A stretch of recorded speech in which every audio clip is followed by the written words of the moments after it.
സമ്പത്തിന്റെ പേരിൽ, ആർഭാടത്തിന്റെ പേരിൽ അഹങ്കാരം നടിക്കുന്ന ആളുകളൊന്ന് ഓർക്കണമേ. ഇന്നലെ വരെ ദാരിദ്ര്യത്തിൽ കഴിഞ്ഞ് ഇന്ന് അല്ലാഹു നിഅമത്ത് കൊടുത്തപ്പോ സ്വന്തം ബന്ധുക്കളെ പോലും കണ്ടില്ല എന്ന് വിചാരിക്കുന്നവർ, ദാരിദ്ര്യം എന്നൊരു കുറ്റമല്ലാതെ മറ്റൊന്നും അവർ ചെയ്തിട്ടില്ല, സമ്പത്തില്ല എന്നൊരു കുറവല്ലാതെ മറ്റൊന്നും അവർക്കില്ല. അതിന്റെ പേരിൽ നെഞ്ചു വിരിച്ച് അഹങ്കാരത്തോടെ നടക്കുകയോ അഹങ്കാരത്തോടെ ജീവിക്കുകയോ ചെയ്യുന്നവർ ഓർക്കണമേ, ഹബീബായ നബി ഞങ്ങൾ ചെയ്യരുത് എന്ന് പറഞ്ഞത്.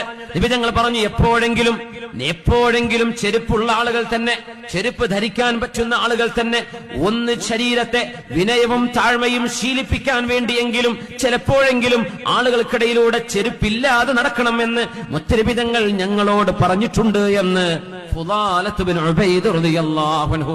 നമ്മുടെ മഹാന്മാരായ ഇമാമുമാർ, മഹാന്മാരായ പണ്ഡിതന്മാരിൽ, പൂർവ്വസൂരികളായ ആലിമീങ്ങളിൽ ചെരുപ്പില്ലാതെ നടന്ന ആലിമീങ്ങൾ ഒരുപക്ഷെ നിങ്ങൾക്ക് ഓർമ്മ വരുന്നുണ്ടാകും.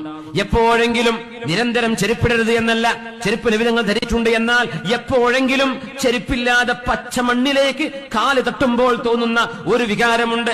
പച്ച മണ്ണിലൂടെ നടക്കുമ്പോ ഞാനൊരു പച്ച മനുഷ്യനാണ്, ഞാനൊരു അഹങ്കാരിയായിക്കൂടാ എന്ന് സ്വന്തത്തെ വല്ലപ്പോഴും ഓർമ്മിപ്പിക്കാനെങ്കിലും നിങ്ങൾ ചെരുപ്പ് ധരിക്കാതെ നടക്കണമെന്ന് നബി ഞങ്ങളോട് പറഞ്ഞിട്ടുണ്ട് എന്ന് ഈജിപ്തിന്റെ ഗവർണറായ ഫുദാലത്ത് ബിൻ ഉബൈദ് റളിയല്ലാഹു അൻഹു.